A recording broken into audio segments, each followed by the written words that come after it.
officials. We are almost at the finish line, no?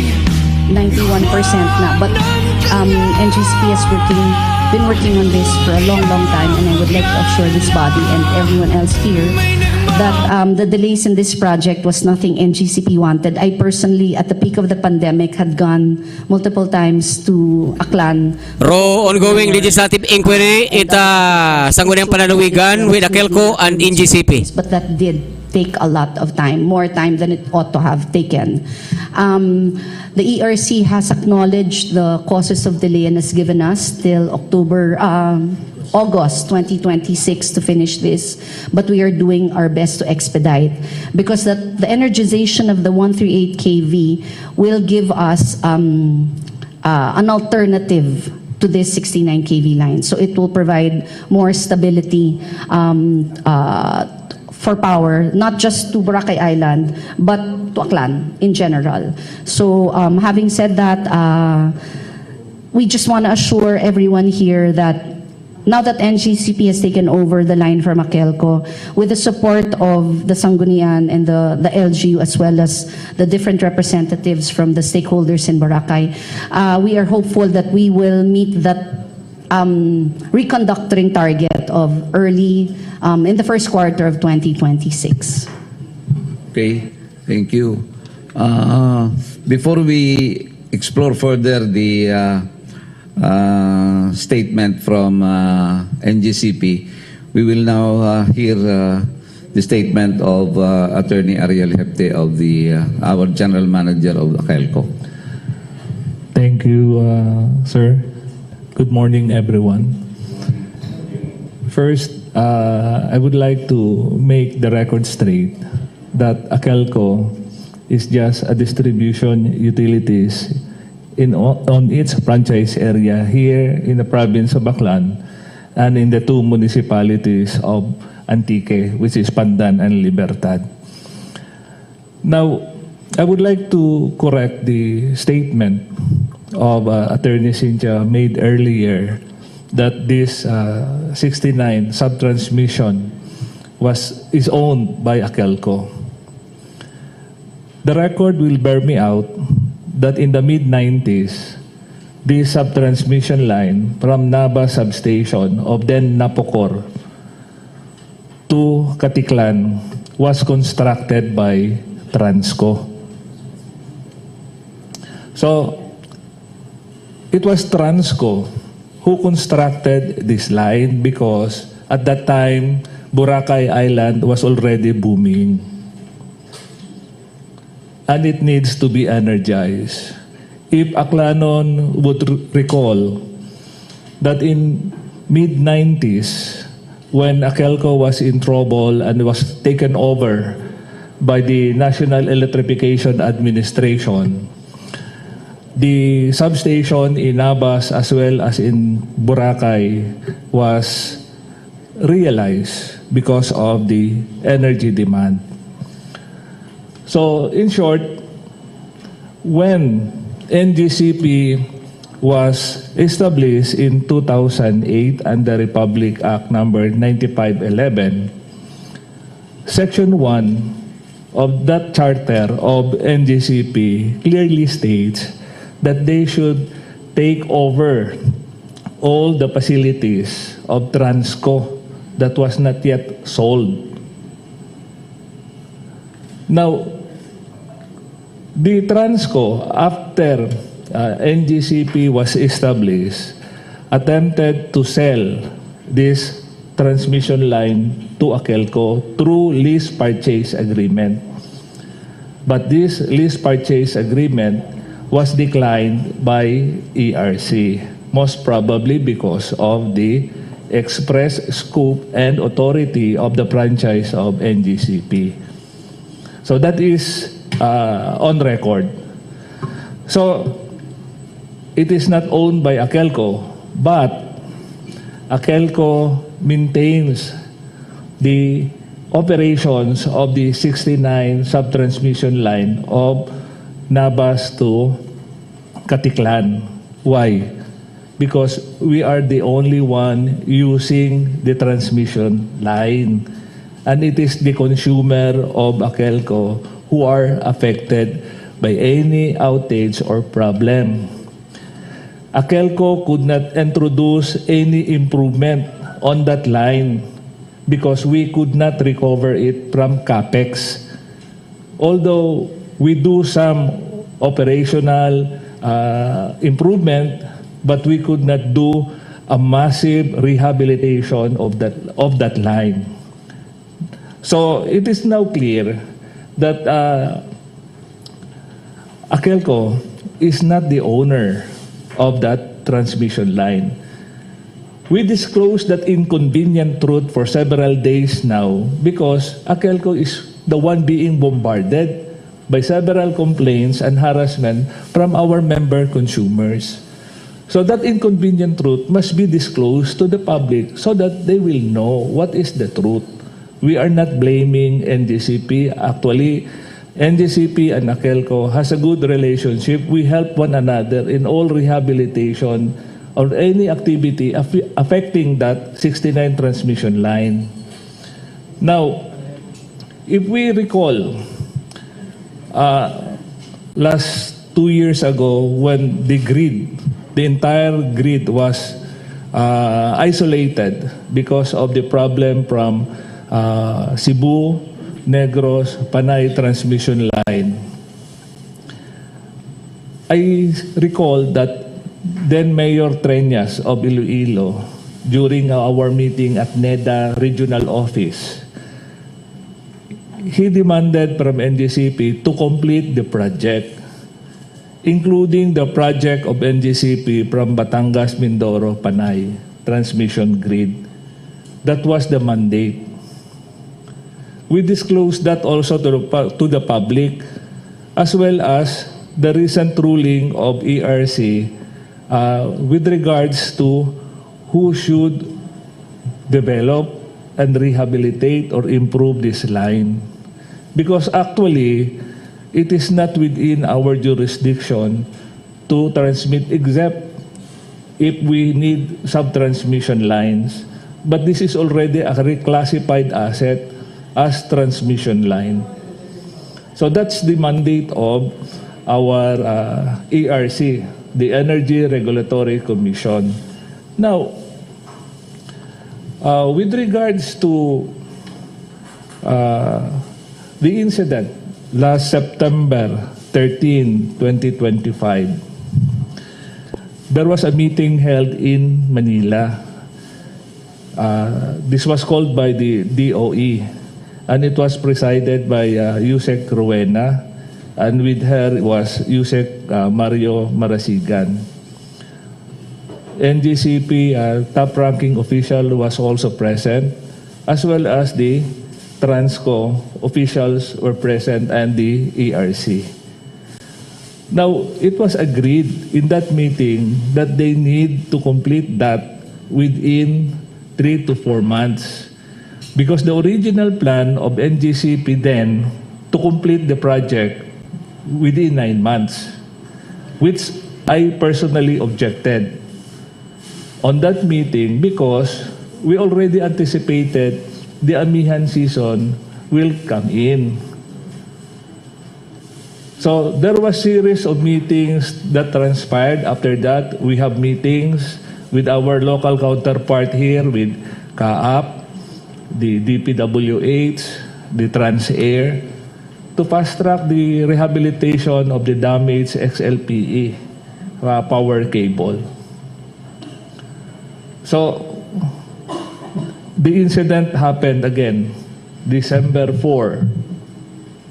There was another series of meeting sponsored by DOE. And we are being asked, siguro, si NGCP siguro may information sila kung ano ang latest na information dyan.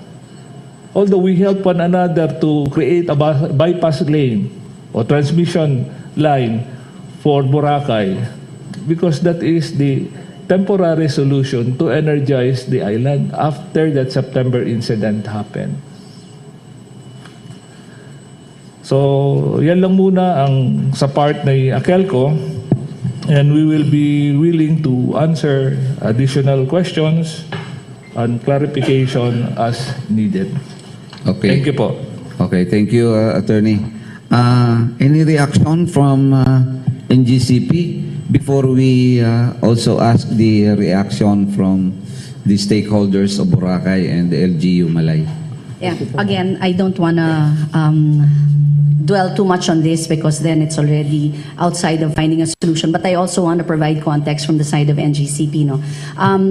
Just to clarify also, the purchase by Akelco was negotiated between Transco and NGCP. So before NGCP was even incorporated as an entity, and before our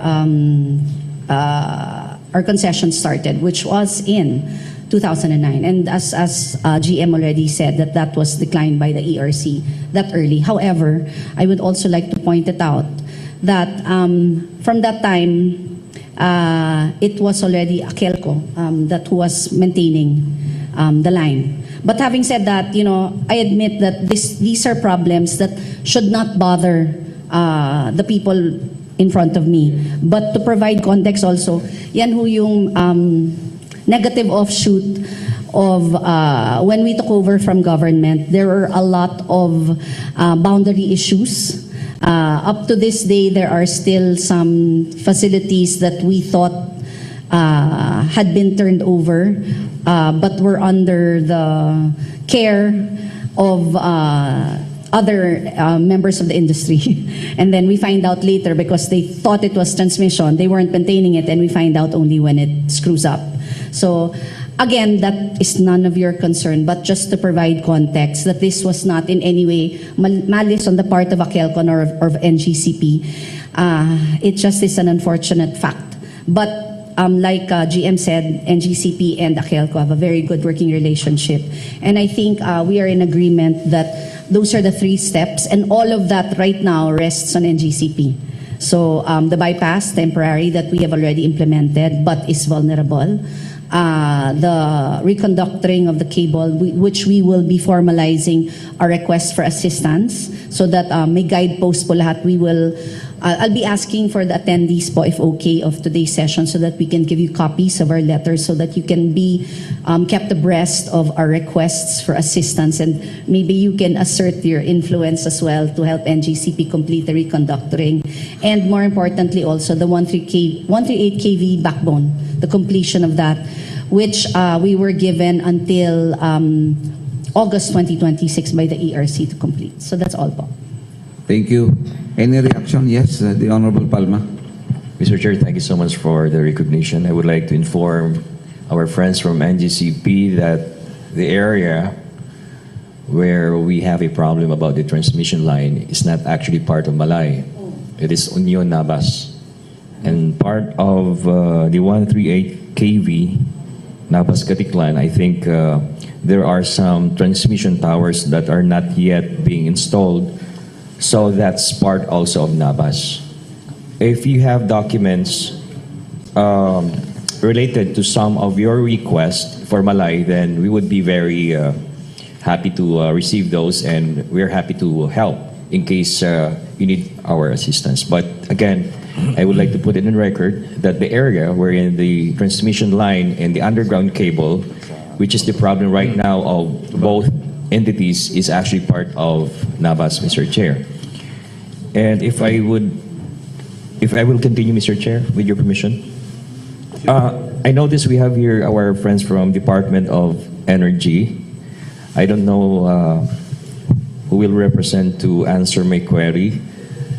My question, Mr. Chair, since our NGCP mentioned that the spares will be arriving on February of 2026, and they have problems, maybe a possible problem with the customs on how they can get this spares from other country to the Philippines. Isa ito sa mga dapat nating tingnan, because our goal is to fast track the rehabilitation of the underground cable. Tatanungin ko lang yung Department of Energy, because basically I heard the word we have to do this quick. And for us to be able to do this quick, we need to have shutdowns on the first quarter of 2026. Am I right, attorney? Yes po. Okay. So, kailangan po din namin marinig our friends from DOE, ano po ba ang ating pwedeng ibigay na assistance or guidance because we will be getting some of the spares outside Philippines, no? China ba or kung saang bansa. Pangalawa, magkakaroon ng shutdowns. But the first quarter of the year 2026, ito na po yung papasok sa super peak season. And we have to be very careful in dealing with the shutdowns. It will be on after 12 midnight, alauna ba ng madaling araw, and how frequent it would be. So I think the proposal must be coming from you, and with the help of AKELCO and of course with our stakeholders, the decision will be coming from the consensus of our business operators and of course the member consumers of AKELCO. So yun na po, Mr. Chair, I would like to ask our DOA on how they can help NGCP to fast track this some of the predicaments. Is DOE online? Hello, ma'am.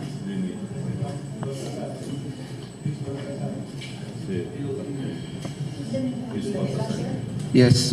In the meantime, Mr. Chairman. Yeah, please. Just to clarify, sir, yung right of way po, I think you're talking about the 138, but 138 kV, the right of way concerns will not be in Malay. But I think si Sir Lassie has concerns on possible right of way on the overhead portion of the one that we need to reconductor.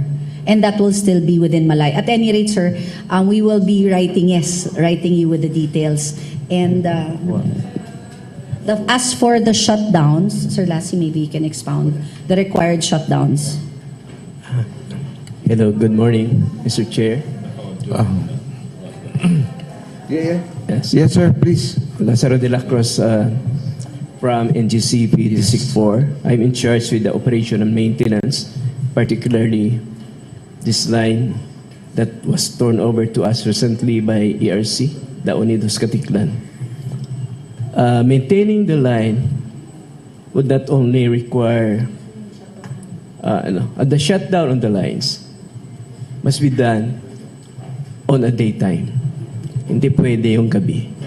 Mahirapan yung mga transmission line personnel natin na gabi because it is located in hinterlands sa dumadaan din sa bundok. Technically, maintaining this line would entail also using our remaining spares because it's not yet covered by our capex. It is just recently turned over to us by ARC. So, as what Attorney Alabanza said before, during our due diligence, we have some concerns that we found out that the line is not that resilient to typhoon and even corrosion caused by the seawater, and it might fail even with the completion of this XLPE. The overhead line might fail and it can cause unplanned outages, and it can cause another outage affecting Boracay Island.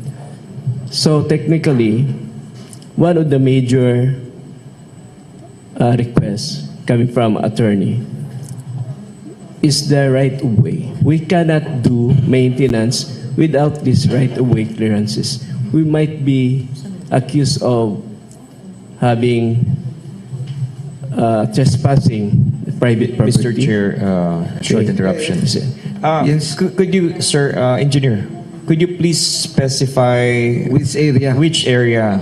you are referring to your statement that you're requesting for the right-of-way assistance? Saan Yes. banda po yun? This Unidos Katiklan line, sir. Tatiklan? Yes. We will formalize, Mr. Chair, with the details. Again, my apologies, but what Sir Lassie wanted to emphasize was, number one, we will formalize our request for right-of-way assistance with details, because I don't think it's fair for you to be put on the spot kasi wala pa rin kaming details. So I just wanted to give you a heads up that we will be writing to you for assistance on that as we go along. No? Second po, the shutdowns cannot be done at night. That's one. And it will require around six 12-hour shutdowns. Daytime. So 6 daytime, 12-hour shutdowns. Because I understand po That Uh, talaga. would be consecutive Mr. days. Chair, Yes, sir. Consecutive ba? If I may, I would like to ask Honorable Palma, saan area yung right-of-way na kailangan nila? Wala pa, she will provide Yeah. later. No, if you can speak it today Yeah, for the information of the body so that in We advance will- maybe they can help. Yeah, we will provide the details again, Mr. Chair. Just for good housekeeping, we will formalize it ASAP by tomorrow. Can we do that? No, wait. Is there any controversy with the letter? No, sir. No, it's just that we don't have the So details why right not yung now. so that Do we have the ask, okay. May we ask GM Ariel, because they were the ones maintaining this previously. Thank you, Mr. Chair. I would like to make the record straight that this 69 kb that is already transferred to NGCP, we're talking about from the Abon power plant in Unidos, Navas, Aklan to Katiklan. Because most of the transmission tower are situated in the municipality of Navas. This was the structure originally constructed by Transco. And this was informally turned over to us after the failed and disapproved lease purchase agreement by ERC. But as said earlier also by Attorney Cynthia, that the right-of-way does not belong to Akelco, and it was within the jurisdiction, most probably, of Transco, because they were the one who constructed this line. Yes. Although we are the one maintaining it for the benefit of our Consumers, yes. there are portion in that area wherein there is a resistance of the lot owner. But as far as I am concerned, this property is still within the forest land, and the forest land belongs to the state. And I don't know, I have no full records of this transmission tower constructed by Transco. Because, attorney, if this was Transco's property prior, then it is just logical that Transco has already acquired right of way over these lines. That is also my impression, sir. Yes, I think it presupposes that Transco has already acquired right of way over these lines. And when this was turned over formally by ERC to NGCP, it follows that the right of way will also be turned over to NGCP. Mr. Chair.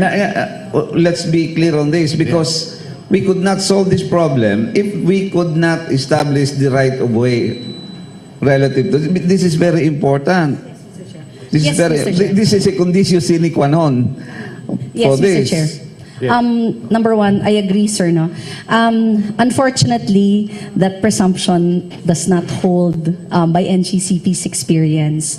To this day, Transco has not turned over. No documents. No, that were not turned over from for this Transco? one, because So- it was under the maintenance of Akelco. This was really under the radar for NGCP. But even for other transmission lines, bigger, has been no complete turnover of documented property rights.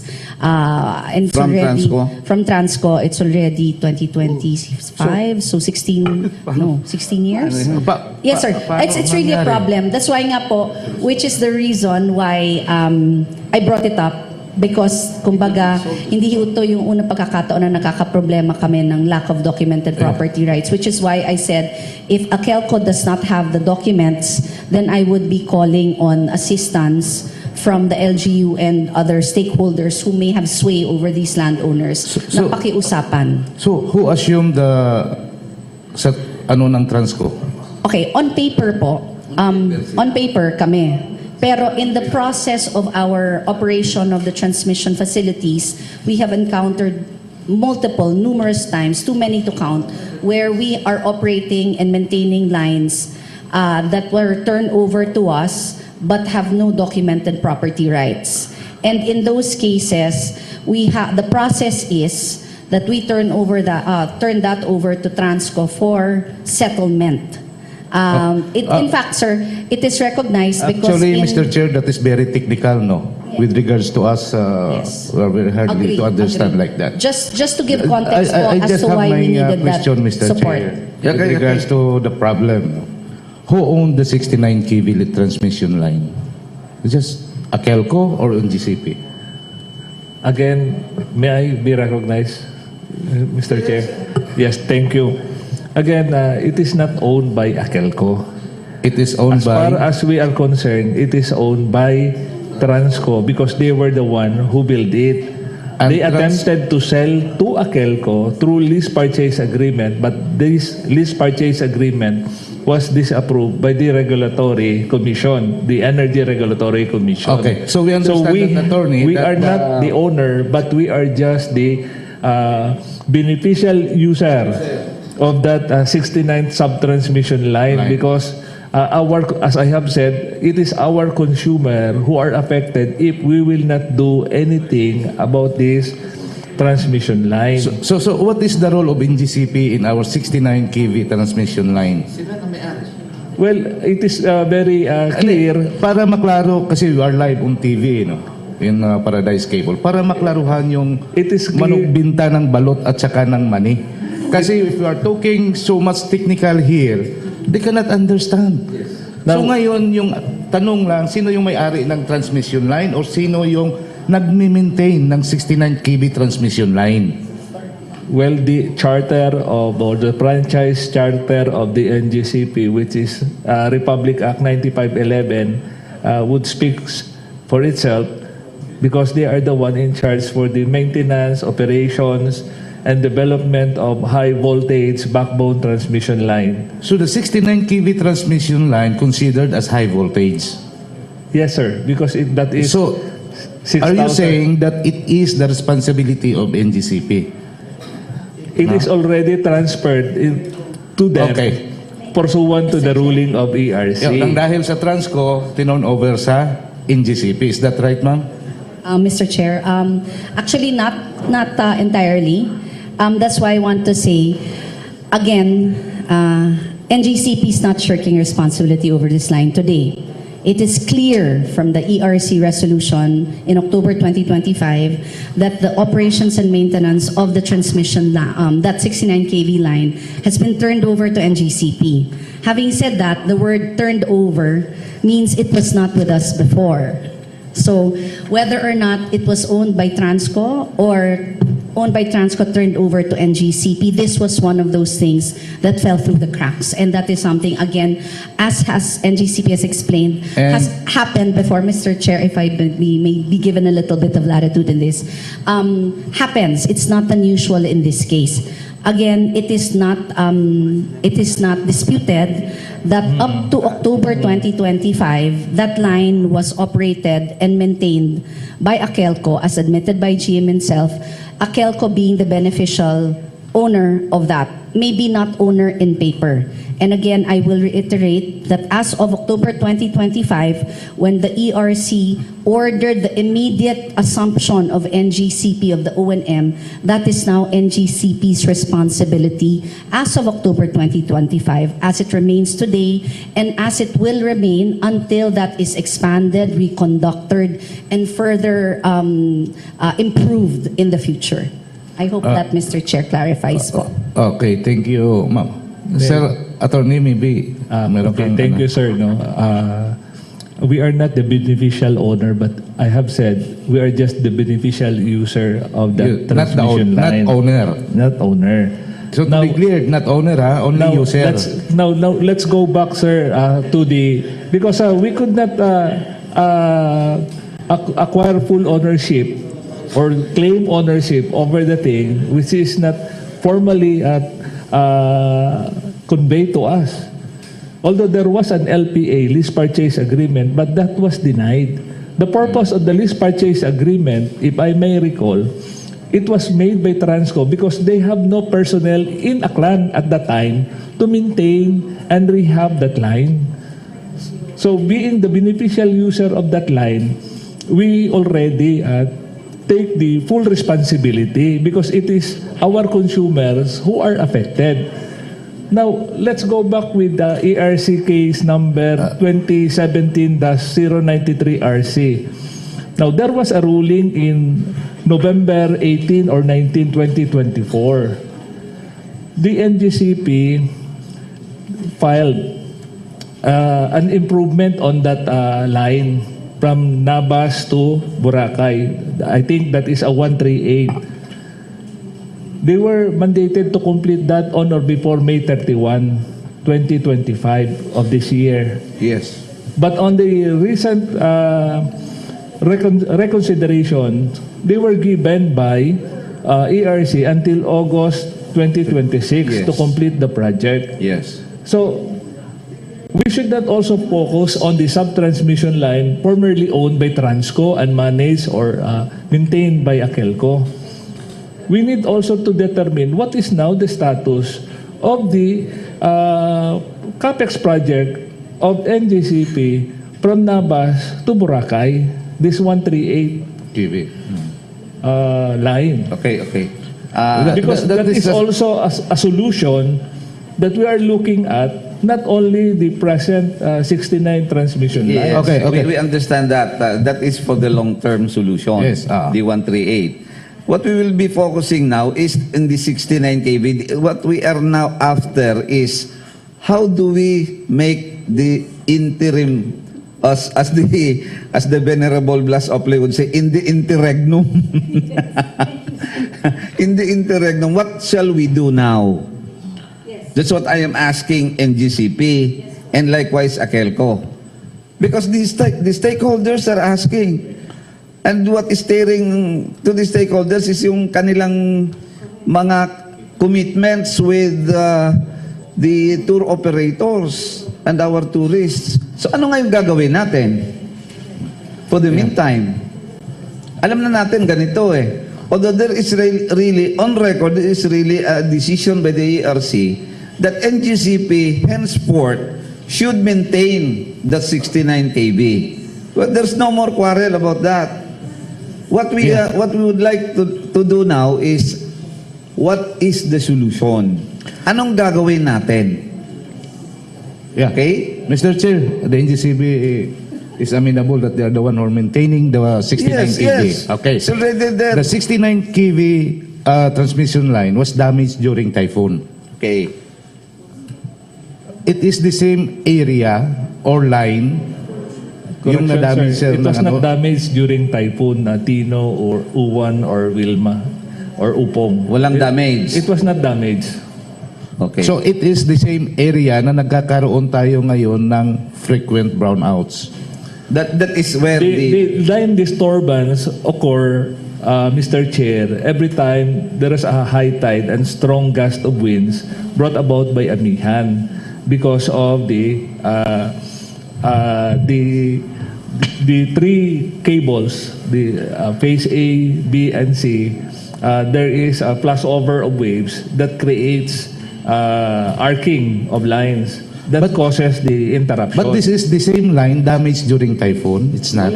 It is not damaged by typhoon. It was damaged because of the worn out of the XLPE power cable last September 2025. Pero nung nakaraan, sir, mayroon din diyang linya. Wala, underwater. That is just a bypass transmission line, Mr. Chair, to resolve the pressing issues in the Boracay in order we could energize the island of Boracay. As we have said, that is just a temporary solution. Yeah, kasi maraming hindi naintindihan kasi yan doon yung area na yon. So much better na at least na itanong natin na hindi pala yan yung dating linya underground. So ngayon, pinalitan natin ng overhead line na kung saan nadadamage pala during high tides or Yes, yung because may we malaking Because we could not raise the pole because of the ka-up restriction. Height restriction. Because of that portion is the approach of runway 26 or runway 5 of Katiklan Airport. So otherwise, we will create also danger to the airmen and passengers of all incoming and outgoing aircraft in that airport. So during that construction, sir, hindi ba ninyo na-consider yung effect nun? Na let's say, for example, pag naglagay tayo ng overhead transmission line, baka maabot ng tubig and it will cause brownouts. Hindi ba na-consider natin yun, sir? During the construction, As I have said, sir, it was manifested during the meeting at the DOE last September after the establishment of that 69 transmission line bypass line that Amihan would be coming over and we need to expedite. That's why from the original plan of NGCP to complete it by 9 months, we settled to 3 to 4 months in that meeting. So dapat Because we need to rehab and correct the damaged XLPE power cable, the underground XLPE power cable. traversing that area in the front of sa airport na yon. Yes, sir. Okay. So bakit hindi natin pwedeng gawin? It is being done already. They have plans. I think NGCP should take the lead to prepare or present the proposed alternative how to correct this issue so that other people will fully understand. Yes, kasi sabi ko na nga, yung ordinaryong mababalot, hindi nila maintindihan yan pag puro technical tayo. Yung sa atin lang, sino yung pwedeng maglagay ng underground, kaninong responsibility yan, hanggang kailan matapos, para wala tayong experience na brownout.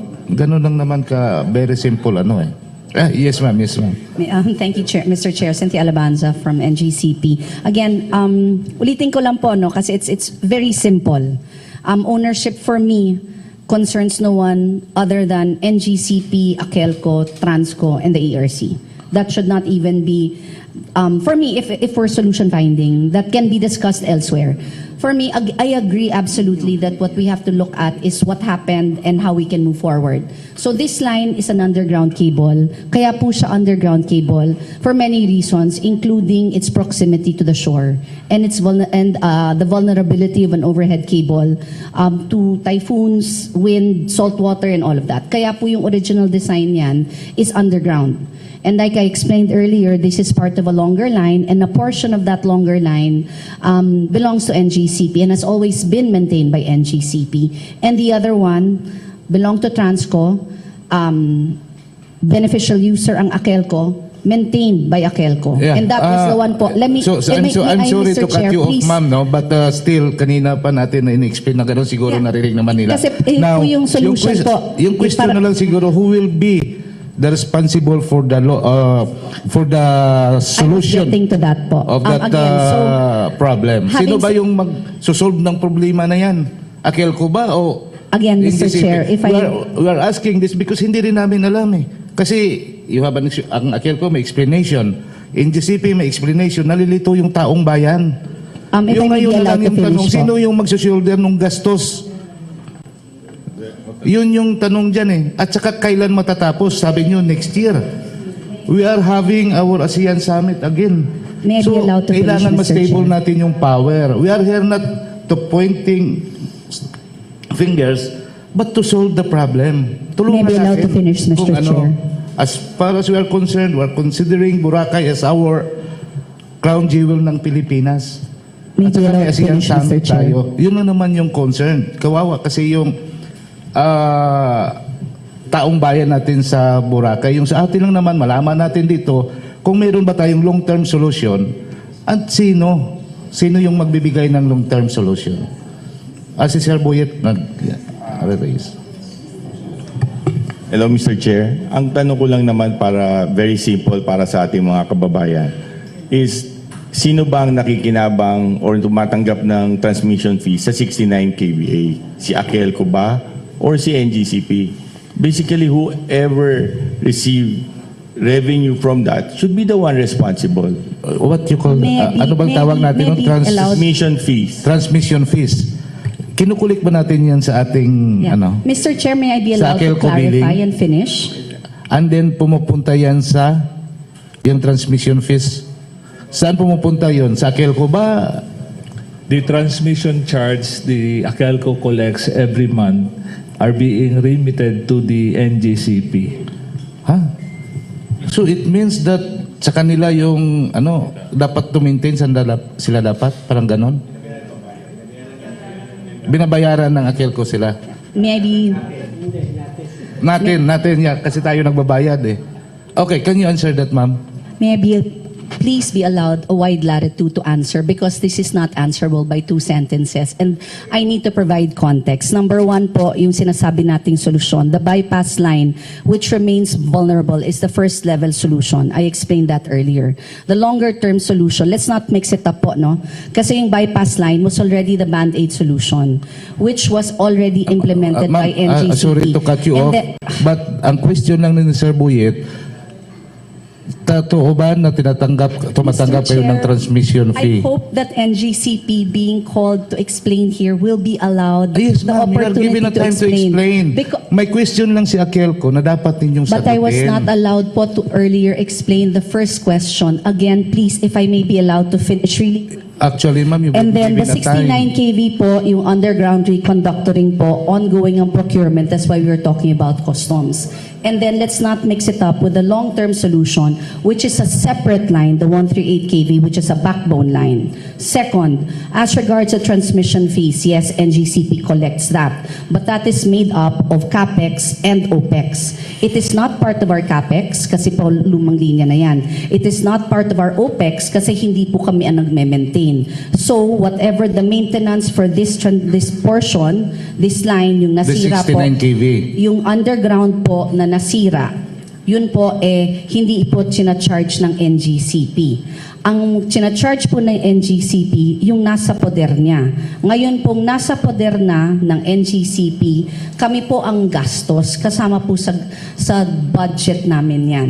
So to clarify lang po, kung iisipin nyo na como hindi sinasabi ni NGCP na prior to October 2025, nangongolekta kami ng transmission charge. Pero hindi namin sinasabing amin yan, hindi kami nagme-maintain yan. Kumbaga nangongolekta kami para sa isang facility na hindi namin inaalagaan. Mali po yun kasi wala po yan sa sinisingil namin. Dahil hindi po bahagi yan sa CAPEX namin, hindi rin po naging bahagi sa OPEX namin. So I just want to clarify any misconception that those previous statements may lead to in case hindi po naiintindihan ng tao.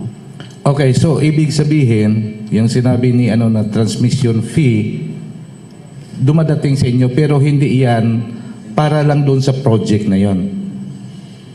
Hindi po kasama yung nasirang underground. Kasama po yung moving forward na maintenance and the project. Okay. So ngayon ma'am, ano yung kasi dapat nating hindi naman dapat meron na tayong long-term solution dyan kasi napakatagal. Okay. So sa long-term solution, yung target nyo is next year. Yung 138. Yung 138 po, as well as the reconductoring, both are long-term solutions. The 138 kV, kung meron po kasi, kung hindi po nagkaroon ng maraming challenges ang NGCP at nakompleto po to ng mas maaga, perhaps po mamimitigate yung pagkasira niyang cabling yan. Hindi po namin pinagkakaila yan. Pero yun na nga po, nagkataon lang talaga na nasira ito bago matapos itong 138 kV. Pero kailangan pa rin pong ayusin yung underground cable na nasira para palitan, tanggalin na yung overhead na bypass na nasisira. Yun po yung sinasabi kong reconductoring or pagpalit ng kable. So both are long-term solutions, pero iba ho yung timeline. Pinakamabilis, bypass, sunod, reconductoring, kasi kumbaga papalitan lang ho yung kable. Meron din kong balaki doon at sinabi ko na, again, yung isusulat po namin sa inyo, at plus the permits from CAAP and DPWH, and then finally the 138 kV transmission line project, which is, we have settled all the pending issues with the LGU. So panahon na lang po ang inaantay namin at yung mga balakid naman na hinarap ng proyektong yun, na-recognize naman po ng ERC at binigyan niya kami hanggang Agosto 2026 para tapusin yung 138. So these are three separate solutions that have different timelines and are in different stages of implementation. Okay, so may bypass, pero yung permanent solution ang matapos yung 138. Yung reconductoring po Reconductoring, and the 138. So dalawa po yan. The reconductoring will be finished in the first quarter of 2026 and the 138 we are targeting for completion in August 2026. Earlier if possible. So wala tayong solution muna ngayon para doon sa transmission line na overhead natin dyan.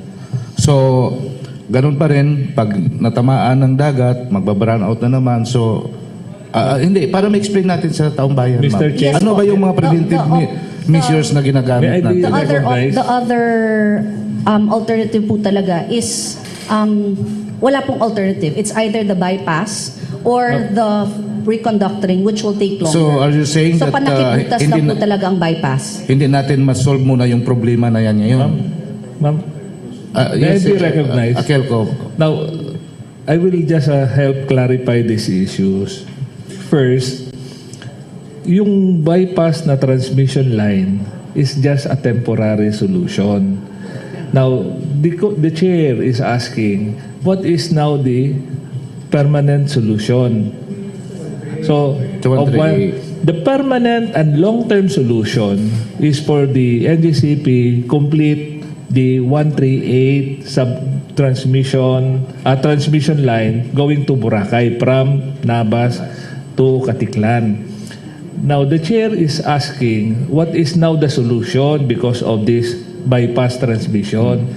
There is already a contractor who will be doing the job. Actually, Arnold and I talked to the contractor that they are already mobilizing today at the site because they will start the digging to correct the damaged XLPE underground power cable. So it takes about 2 or 3 months to complete the task. Okay. So the civil works will be introduced or be done by the contractor, and once the power cable purchased by NGCP, it will be installed immediately, and the problem is already 50% solved. So the NGCP will purchase the... Yes, sir. Now, the other 50% concern is the one being talked by NGCP that is being managed and operated by Akelco from Unidos, Nabas, or Rizal to Katiklan, 69 overhead transmission line situated at the mountainous area of that place.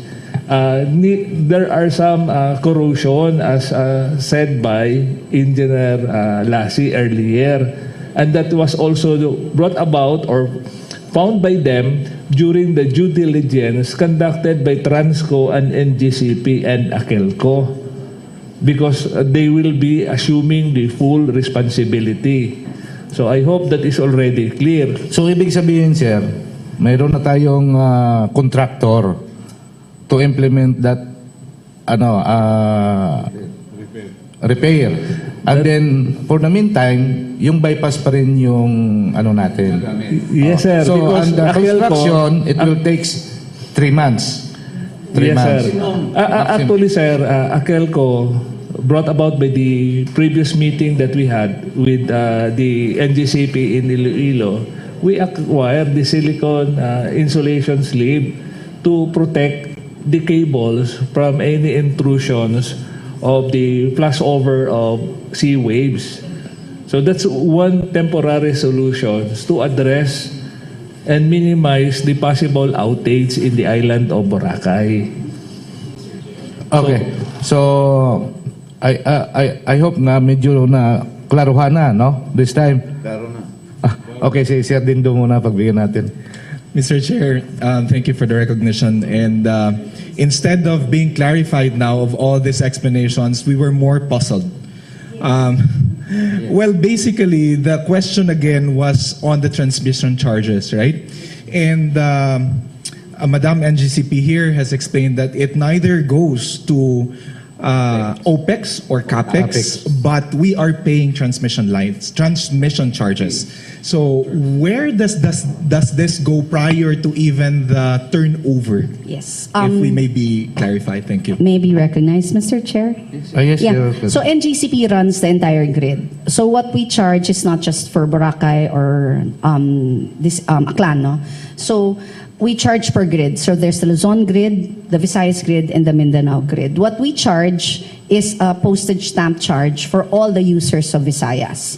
So actually, it's cheaper, admittedly, when NGCP builds it, because it's cost divided by all users in Visayas, as opposed to when Akelco does it, it's divided by all Akelco customers. So the more that is spent on a project, the more expensive it will be for Akelco, and the cheaper it will be for NGCP. So that's one. On the theory that when NGCP builds it, it's a backbone line, therefore it's part of a larger system, and any development in one small part will strengthen the system as a whole. So that's the way our charges work.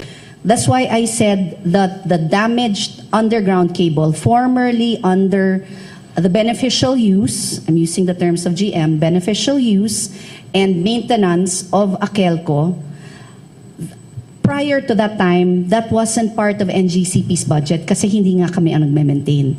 Hindi rin yan kasama sa CAPEX namin kasi hindi kami ang nagtayo. Siguro kasama yan ng CAPEX ng Transco nung tinayo nila in the early 2000s or wherever. Pero certainly that is not part of the transmission charge that NGCP charges our customers like Akelco, and that goes into your bill. And just again for context, just how small we are only 3% of your bill.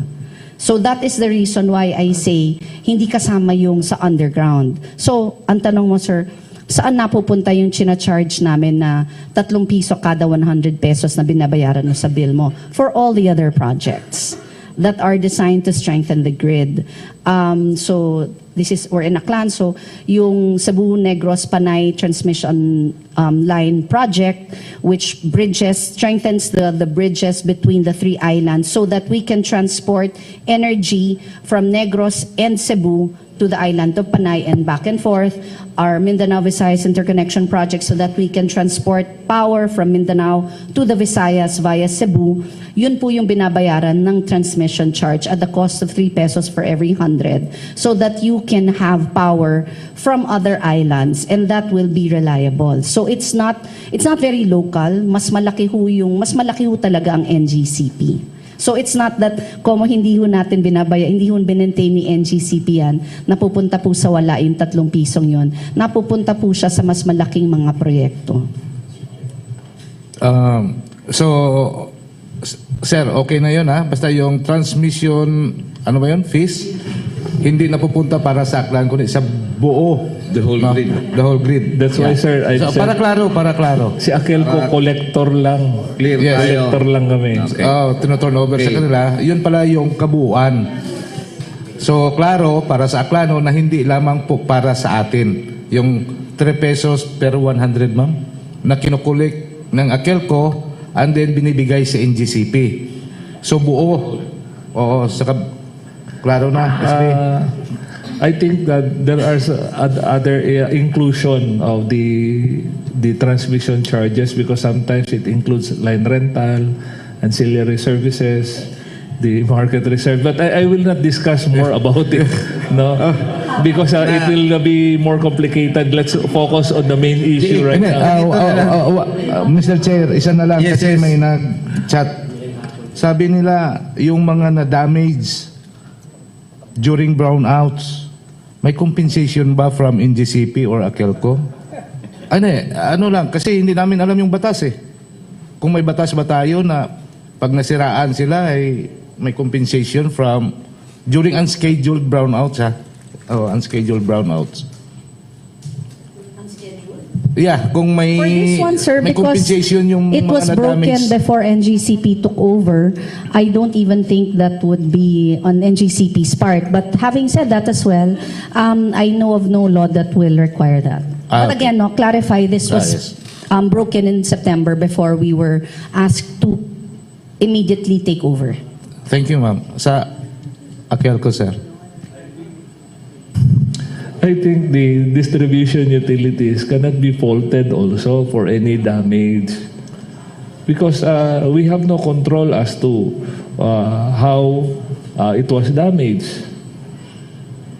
Because Yes. there are several claims that the appliances were damaged, but they have to prove it first.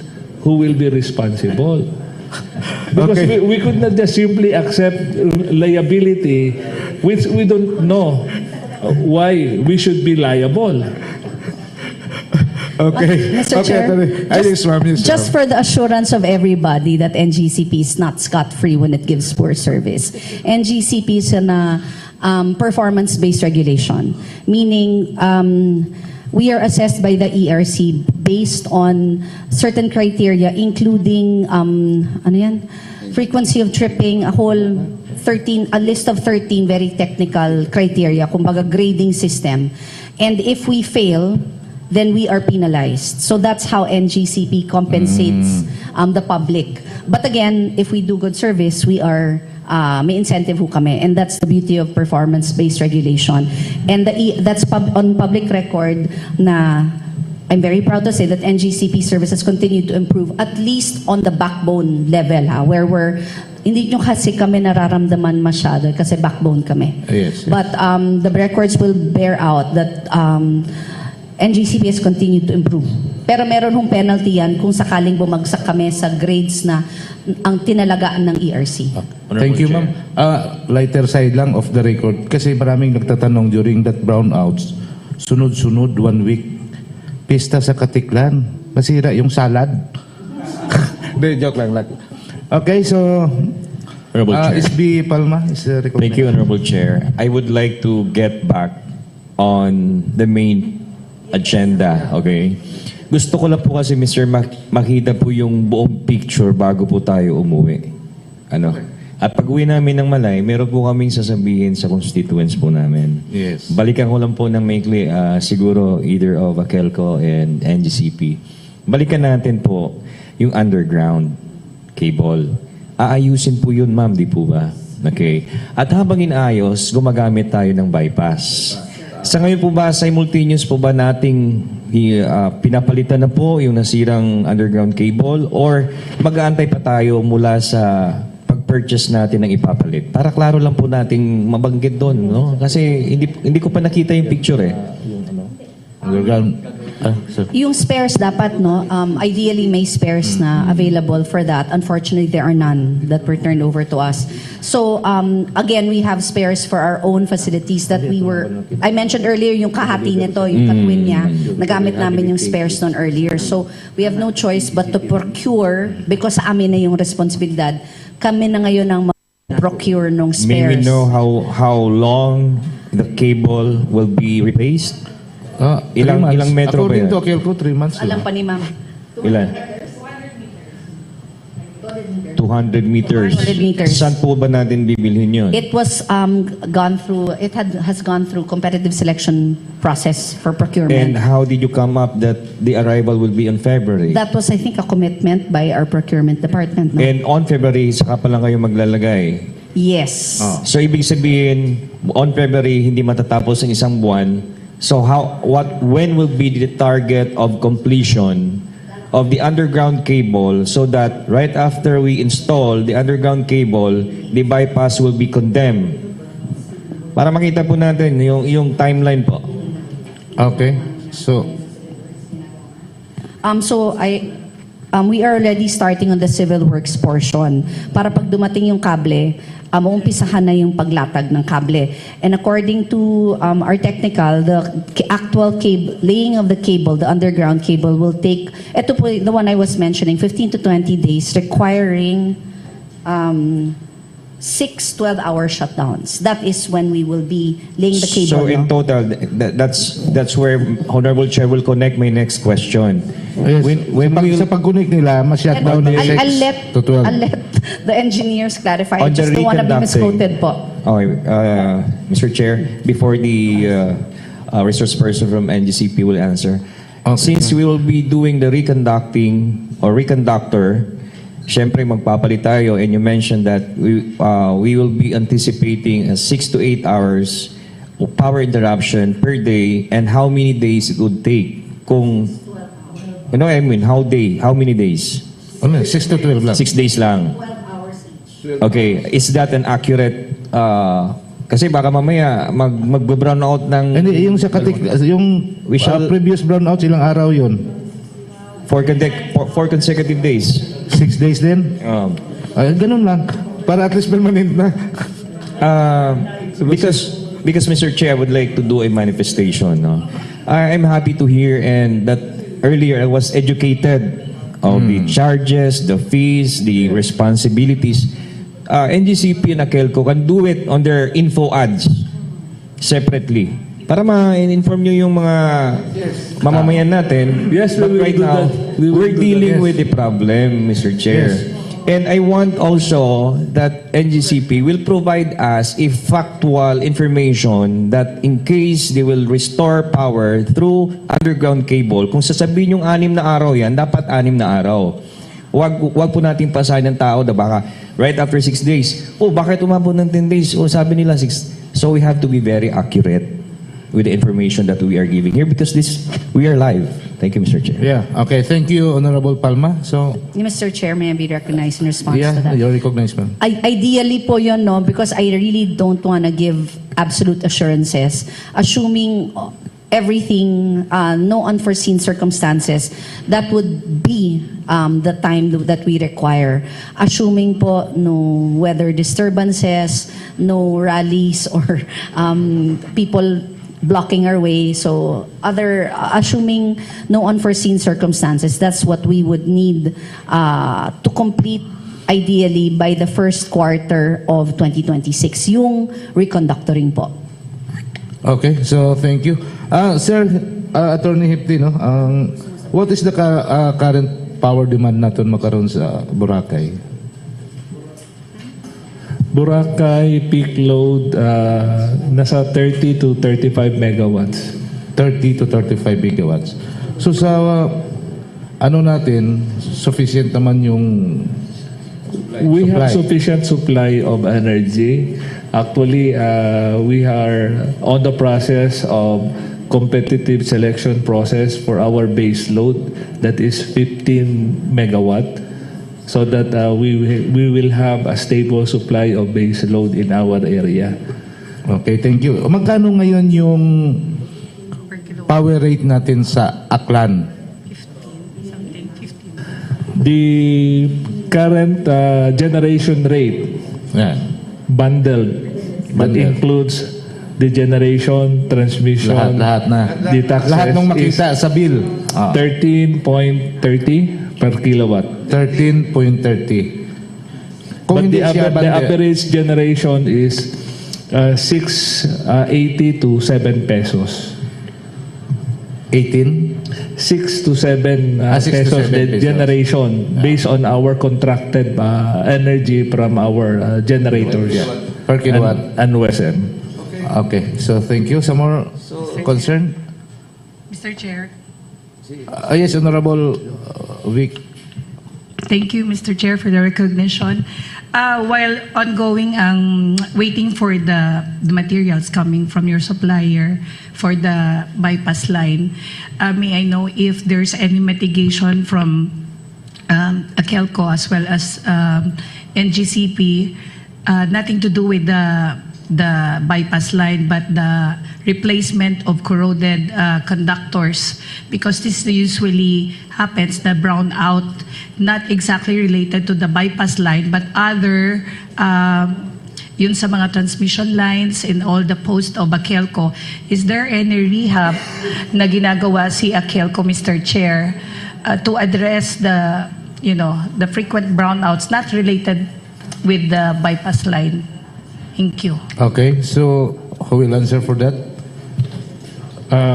Yes, Attorney Hit is Yung sa bypass, hindi? Remember the last brownout that we had? That's the conductor, the corroded conductor doon sa mga hinterlands. The conductors somewhere in Barangay Rizal, Nabas, that was cut off. As to the cause why it was cut off, they told me by engineers because of the series of power interruptions, it created a stress to that one cable. So it was cut off. So right now, having manifested by NGCP that they will be taking responsibility of this 69 transmission line, maybe they should do something, but on the part of AKELCO, we are willing to give our logistic and personnel support for the immediate rehabilitations of this line with the NGCP personnel. Okay. Si Mr. Salazar.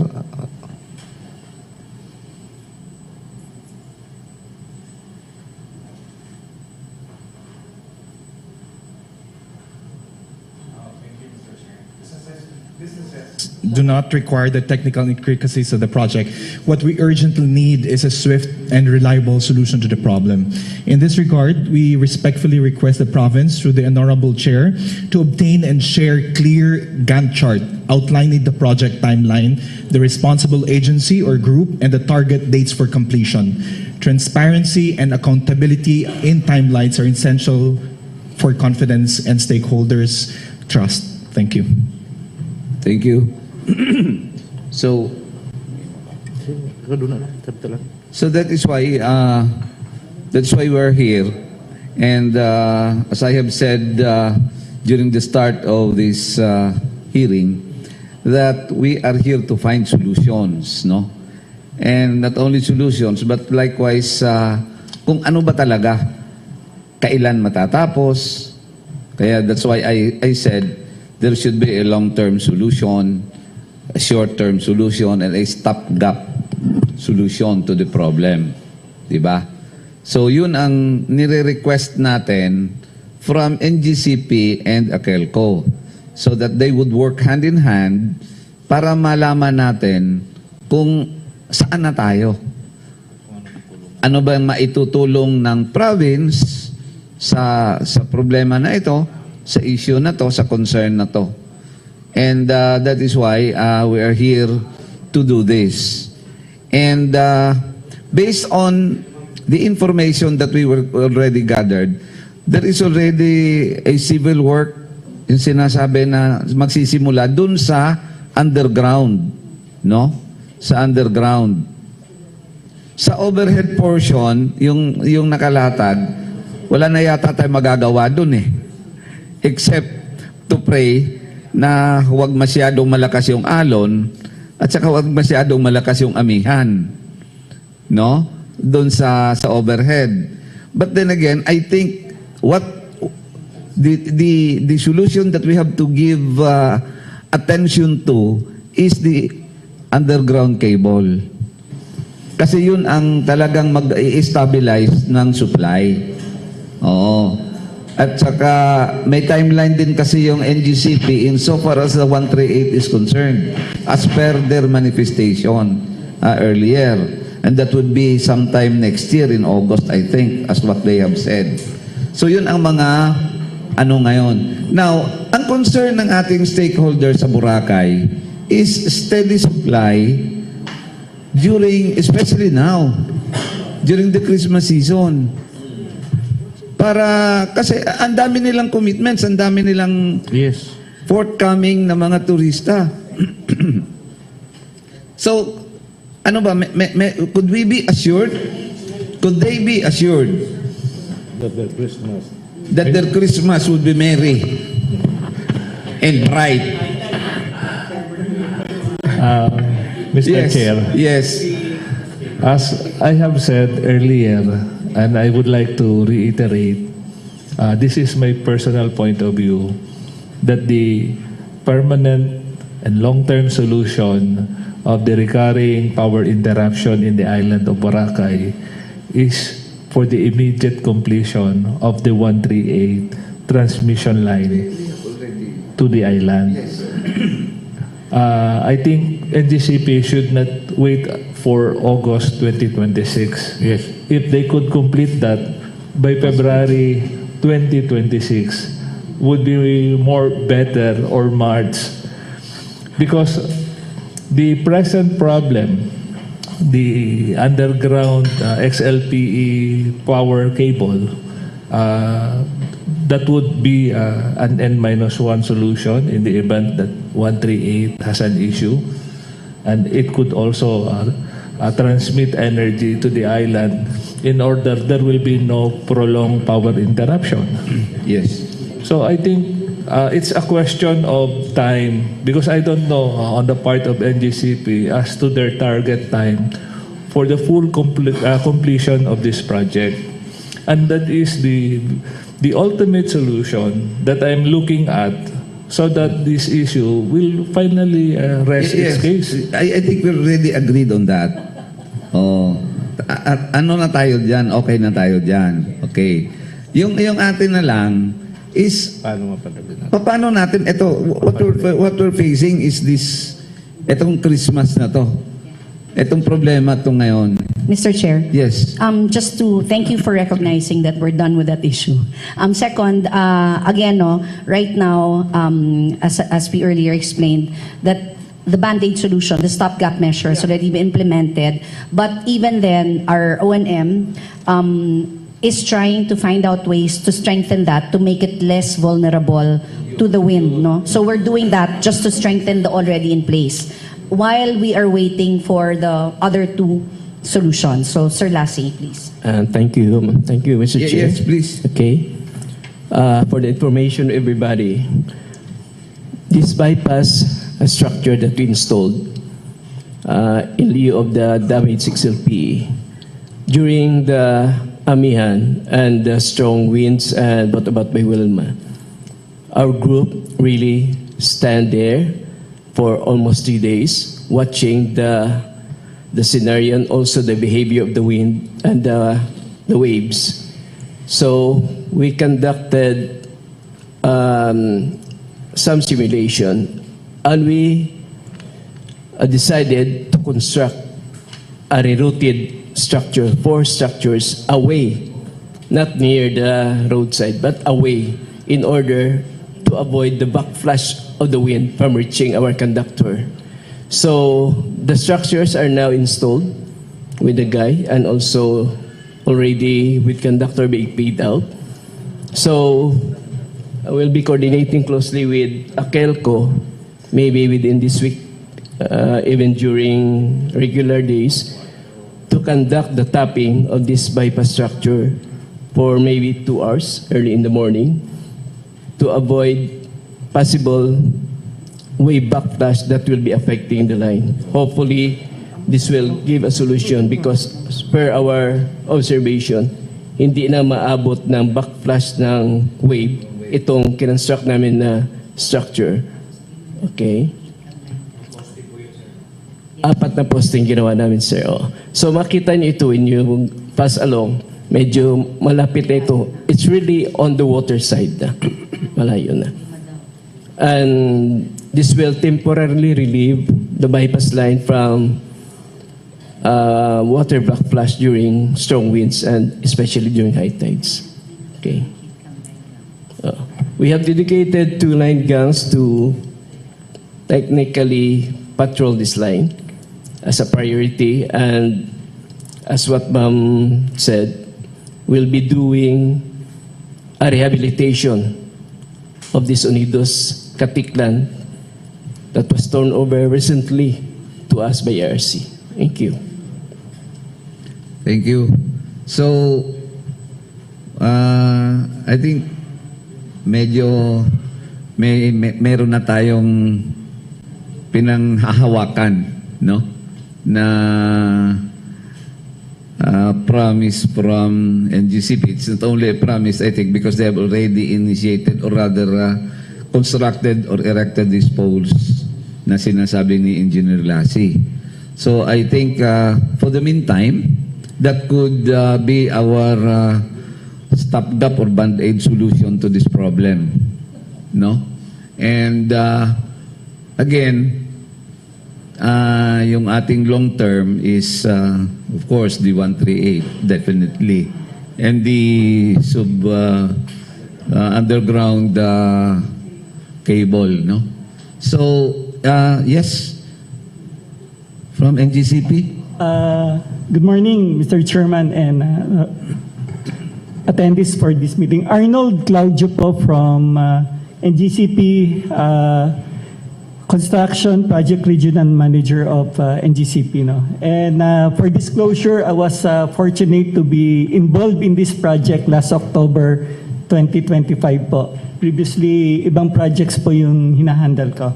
But I was fortunate po na during sometime November, I had the opportunity to meet GM and SB Aguirre during one of the sessions, as mentioned earlier, about the November 26 meeting. And it was followed by the DOE meeting last December 4. So basically po, na-mention naman po ni Attorney Alabanza about dun sa bypass, ano yung mga long-term solutions and everything. And together with our ONM, ano po yung gagawin dun sa how to further ensure yung reliability ng bypass line. No?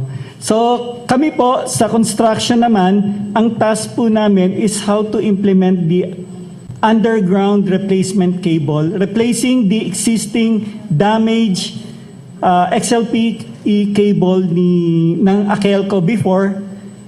Ang timeline po namin, as mentioned in the previous committee hearing, is first quarter of 2026. And best effort po, earlier po sana. With regards to the supply, it was already mentioned that ongoing na po yung manufacturing ng kable, and yung mga request namin for facilitation of immediate releases and everything, it's being closely coordinated with DOE and other government agencies. Ang medyo challenging po talaga is the works portion. When we say works portion ng replacement, we are talking about the cable replacement between the airport area po na underground, the existing. It's underground kasi po yung 69 kV po na pinag-uusapan po dito, it has several components. Yung overhead po, tapos sa harapan po ng runway, that's underground. Obviously, it's underground because of the safety of the incoming and departing aeroplano po. It's approximately 800 linear meters. But yung iproprocure po namin na kable, it's around 2,100 linear meters of new imported XLPE cables po. Then, ang challenge po namin, as mentioned na nga po ni Sir BGM, na as we implement this, we will do a civil work or excavation activity in front of the runway along the national highway. So please bear with us, sir, ma'am, as we do, as you will observe, excavation activities in the coming days. Though our contractor is mobilizing at site, doing the preparatory activities, sourcing of local materials. Medyo po may issue po tayo sa supply ng mga bakal ngayon, no? Kasi yung Steel Asia was affected by the typhoon recently. But anyway, it's being addressed po.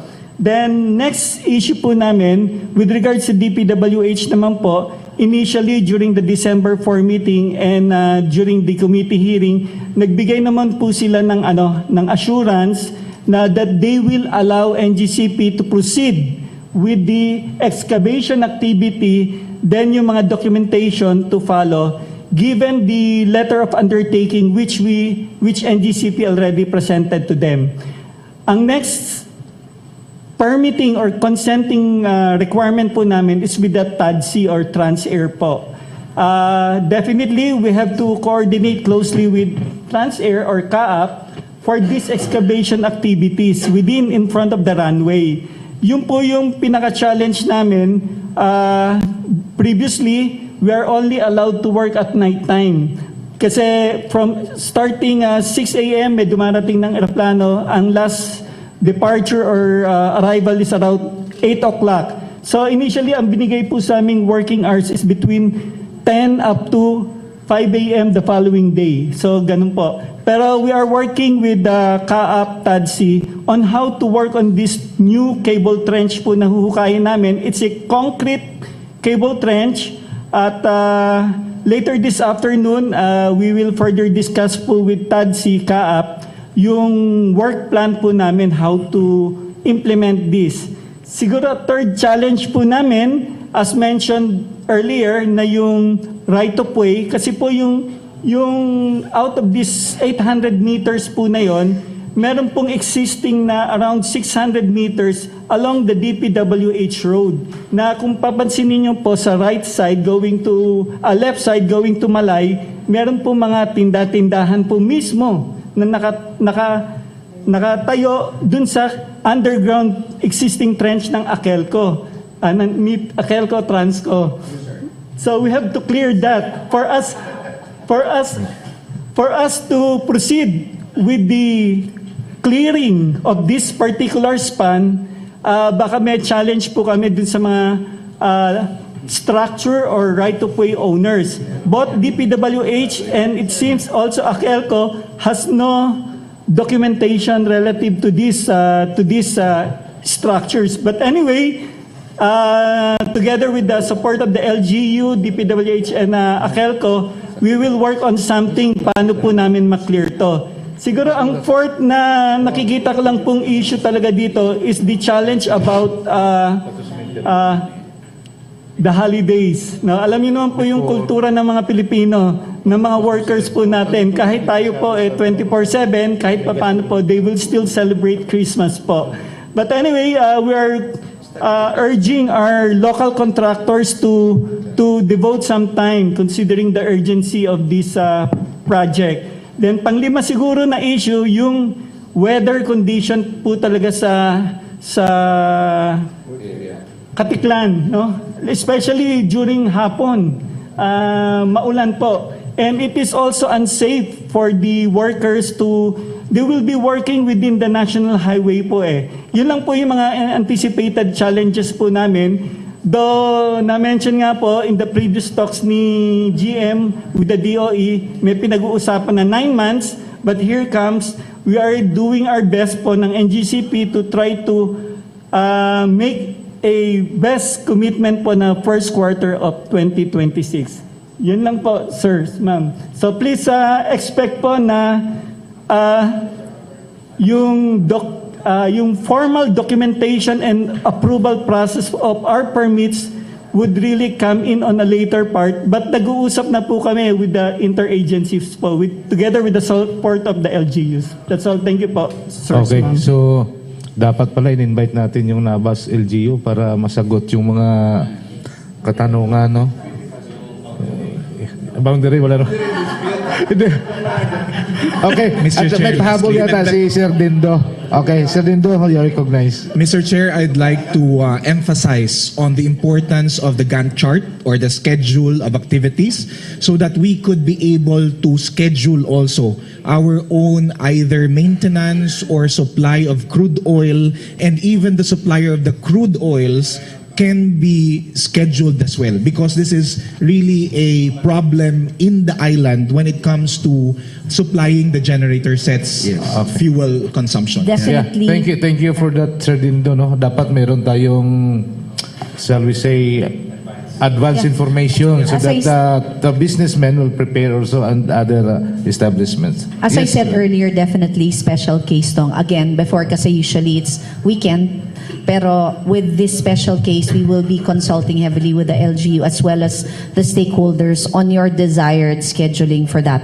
So kasi nga, we are very mindful of the peak season. Super peak, meron palang term na ganun. Super peak season. So we will, when we are ready for the shutdowns, ahead of that, we will be consulting. At least, ma'am, at least 1 week before the Definitely. scheduled As soon, shutdown. the earliest that we can assess that we are ready to start the activities that require a shutdown, we will be coming back and informing you to consult yung time. Yes, Kung please. kailan nyo gustong ihanda yung 6 times 12-hour brownouts. In your estimation, ma'am, what would be mga anong month yan? Mag-uumpisa talaga. Mag-uumpisa talaga.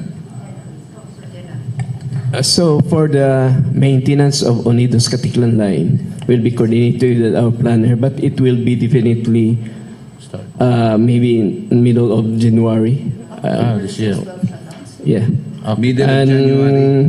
we will try to avoid having shutdown during holiday season in December.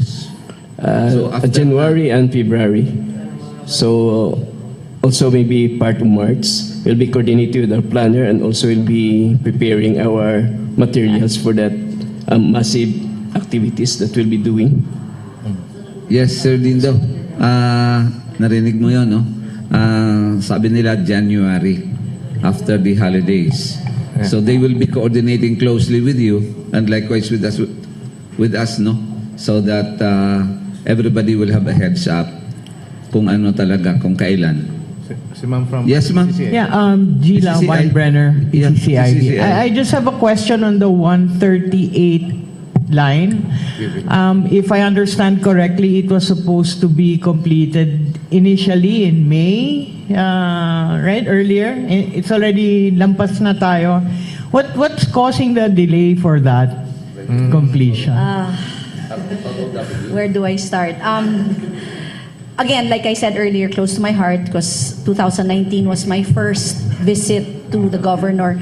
Si former governor, the elder Miraflores was the governor then. And at that point, he was very, very supportive. I had already also spoke to several representatives of the stakeholders in Boracay. And again, they were eager for this because this is a looping, so it will provide an alternative route to the existing route. No?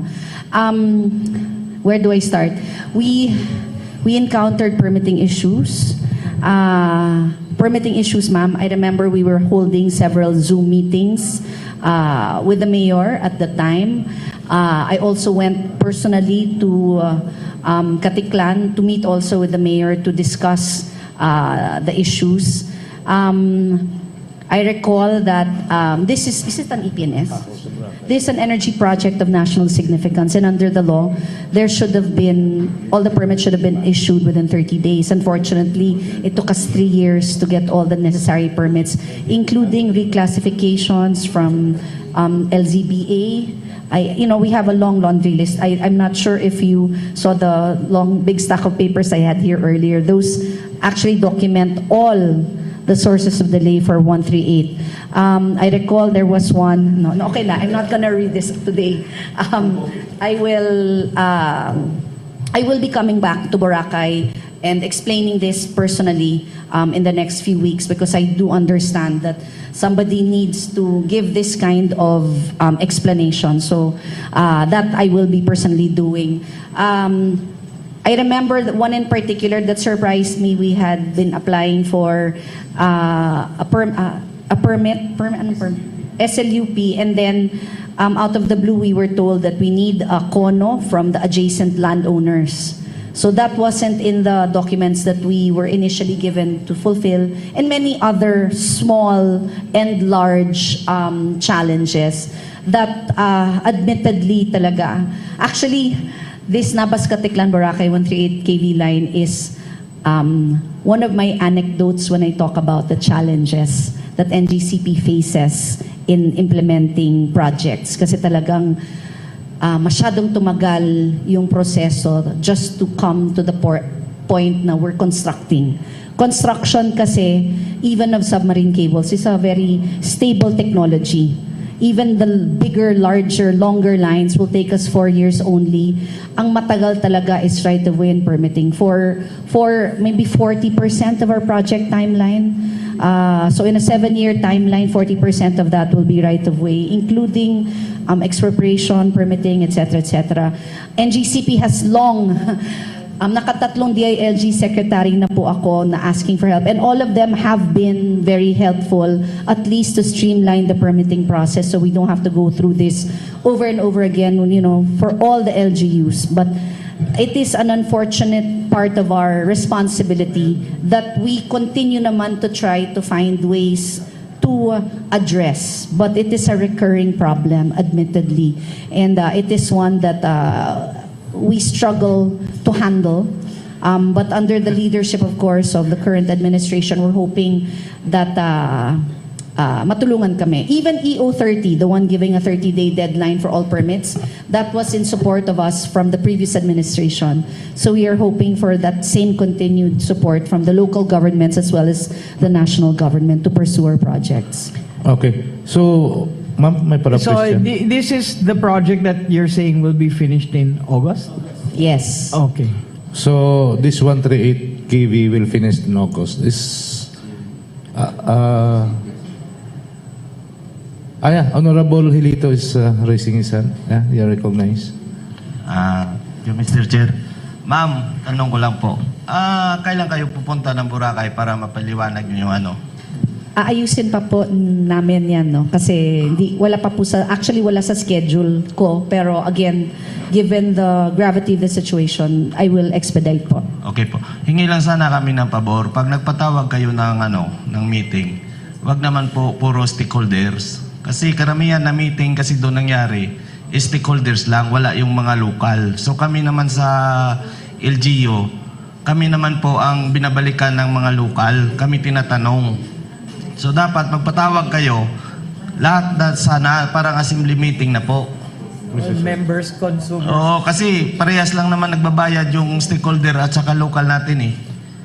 So ibig sabihin sa mga residents natin hindi nakaka-attend? Hindi, ilang meeting na nangyari na wala talagang local na dumating kasi puro stakeholders yung nabigyan ng invitation. So which is mas maganda, ma'am. Hindi na-invite naman yung ating mga barangay captains? Iwan lang, pero sa live nila wala namang mga local government na nandoon eh. So siguro need naman natin na lahat na makapag-attend ng kanilang meeting, pagpapaliwanag sa tao para kami sa space. Representative lang siguro. Representative. No, what he's saying, sinasabi niya is wag lang puro stakeholders, meaning to say he's referring to the business side. Gusto din nila na may representative din from the local communities. From the residents, and siguro kahit na ma'am representative lang, say for example representing the senior citizens or ganon. Yeah, I understand and appreciate po yung request nyo kasi usually sa NGCP ang kinakausap po namin are LGUs and members of the media so they can amplify. The reason for that po is I am sure na pag nag-invite po kayo ng communities, they will have parochial concerns na hindi masasagot ni NGCP. Kasi po kami, highway lang kami. So marami pong mga concerns tungkol sa bill nila, tungkol sa service in particular areas that are no longer covered by NGCP. So yung sa amin po is from the backbone perspective, which is why ang usually po na invited sa amin would be members of the media, sometimes members of the chambers of commerce, usually a representative from the LG when they're interested. Pero we don't usually invite members of the public. Opo, kasi kumbaga, hindi, wala na po kaming access sa kanila. And I think rightly that would be for Akelco. If Akelco wants to hold its own forum to address their consumers, then NGCP will participate as a resource person. But for NGCP side, usually po kasi talaga we don't go to the consumer level only because hindi po namin sila poder. Yeah. Ang nagdi-distribute sa kanila is Akelco. Yes. Okay, so klaro. Ma'am, the 138 TV, beneficial ba talaga para lang yun sa Boracay o Sa buong Visayas po. buong Visayas grid? Yes po. Dumaan lang siya ng Boracay. Ultimately, it will benefit directly and ultimately Boracay and Aklan, pero it will serve a bigger purpose to strengthen the grid po. Kasi sistema po yan eh. Pag weak yung isang portion, masutumba yung structure. Pag matibay po lahat ng portions, matibay yung buong structure. That could limit brownouts o Doon kayo sa dulo. yeah, para sa It will kalaman ng mitigate. taong bayan, ma'am, kasi sabi nila malaki na to, 138 kV na. Yes, boss.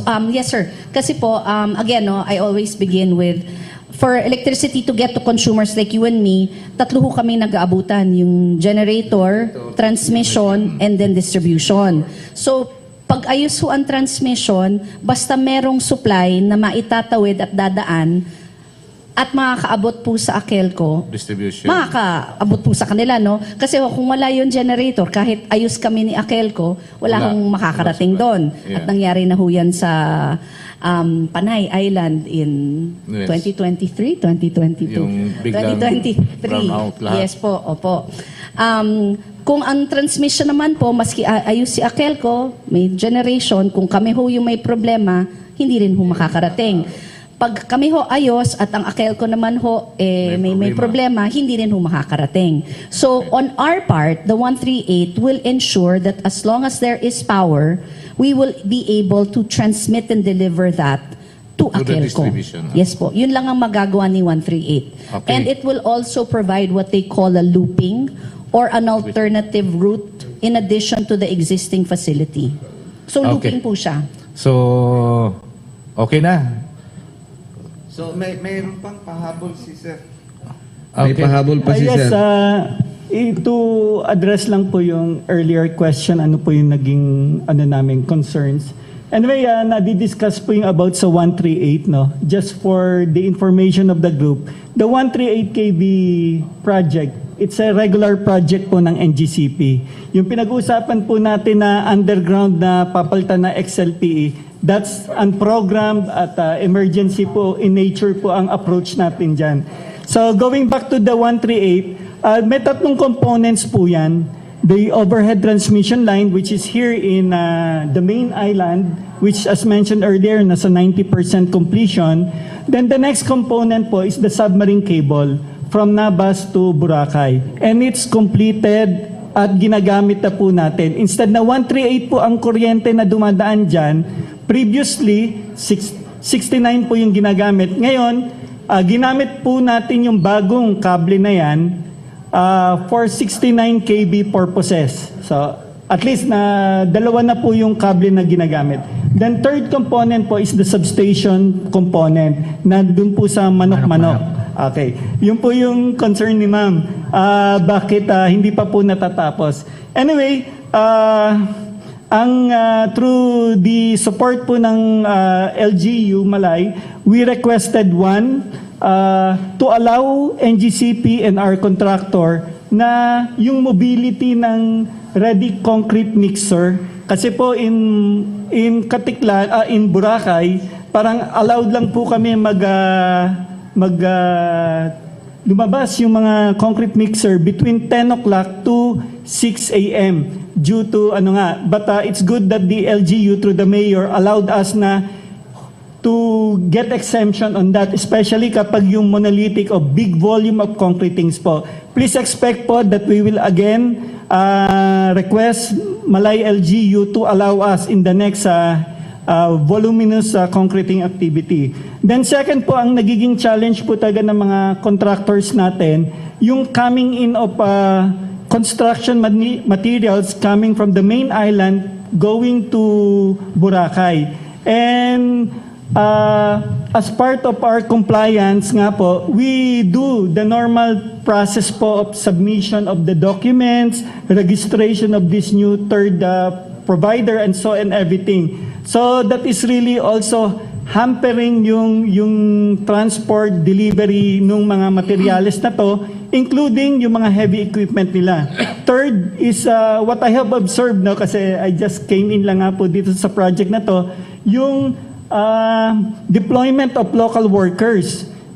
In as much that we want to accommodate yung mga aklanons or nandiyan po for skilled works po talaga. Actually, marami naman po talaga kami na hire na taga dyan. Kaso po, kulang po at saka coming from other parts of Visayas. Ini-import po natin para makatulong po. But we undergo po nung usual clearances, permittings, at sinasabit po namin sa LGU kasi we don't want also to interfere dun sa security, environment, and so nagko-comply po si contractor tungkol dyan. Siguro third is about the weather again, no? Yun lang po. And as mentioned earlier, we'll do our best to complete all these 138 kV component for a more reliable power in Boracay by August 2026 po or earlier. Okay.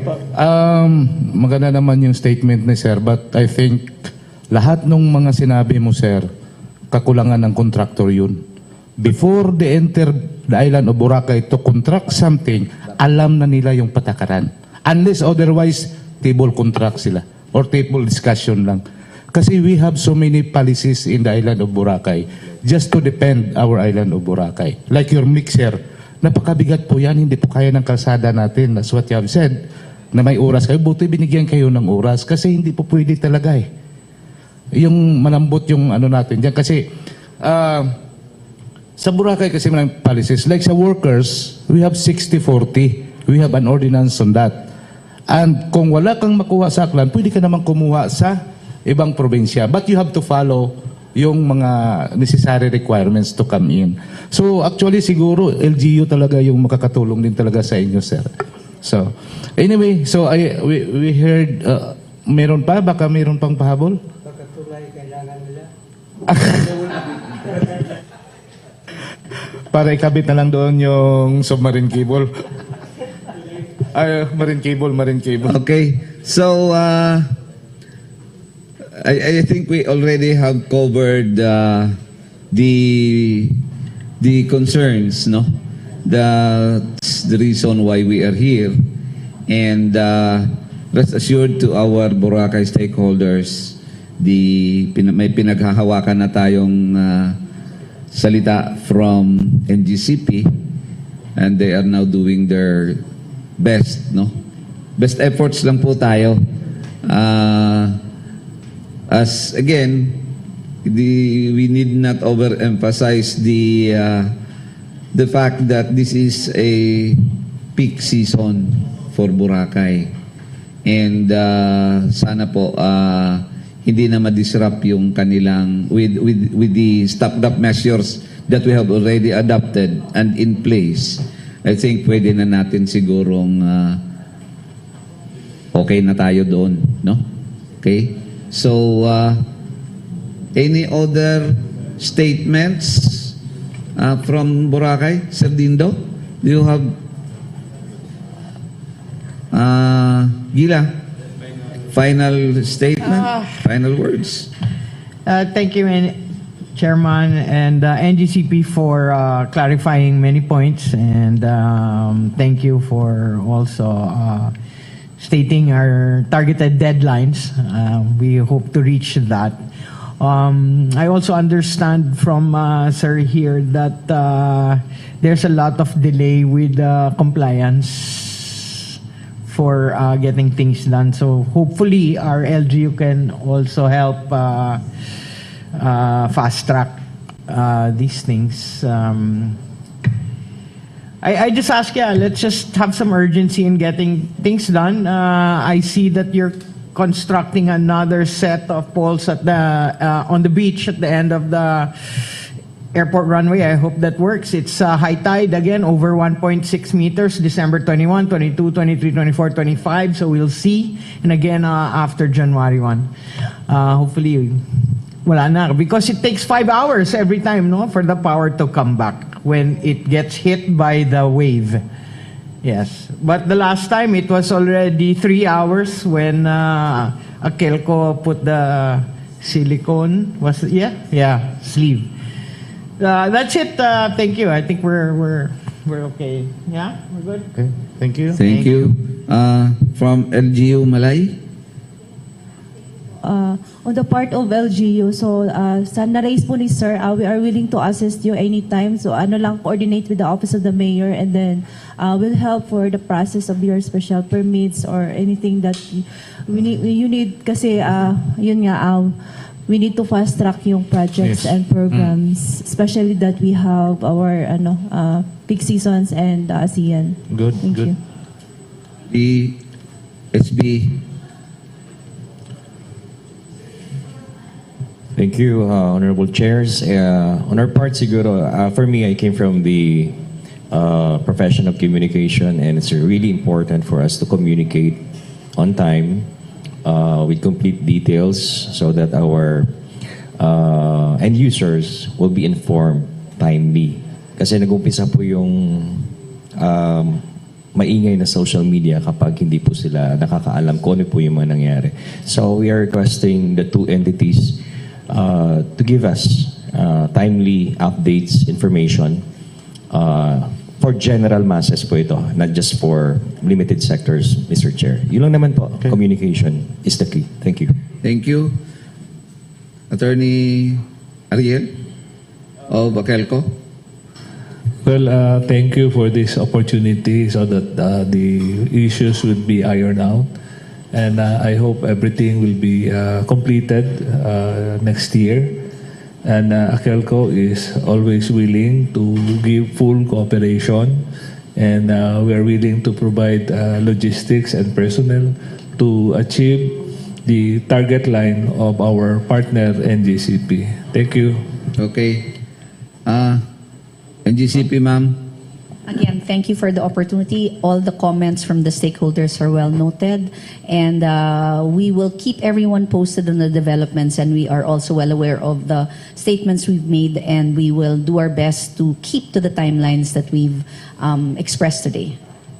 Okay, thank you. And again, thank you to all na nag-attend. Everything has been clarified. And meron na tayong, again, as I have said, meron na tayong pinaghahawakan na timeline for everything. And with the assurance from NGCP that they will coordinate or they will give a heads up to us prior to the scheduled 12 hours shutdowns, no?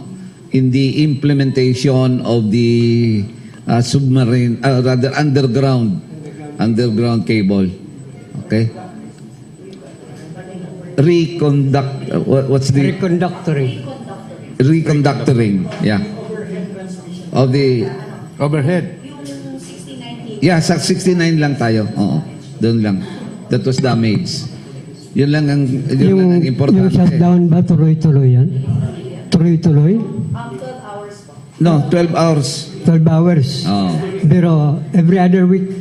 No, not necessarily every other week. They will provide us the information, a heads up 1 week before the scheduled brownouts. 12 hours 6 times. 12 hours 6 times. Oh. 6 na beses, not 12 hours. Am I correct? Yeah. Okay. So but not every day, ah. Hindi naman. Hindi naman. So I think that's it for the moment. And again, thank you, our Boracay stakeholders, Sir Dindo, Gila, and SB members, LGU Malay, Sir Boyet, Attorney Hefty, and Ma'am Cynthia of NGCP and the NGCP crew. Again, thank you. Hopefully, we will thresh this out and everything will be achieved for this. Anyway, Boracay has been always our crown jewel of our tourism industry. So again, thank you. And with that, the committee is now adjourned. Thank you, everyone.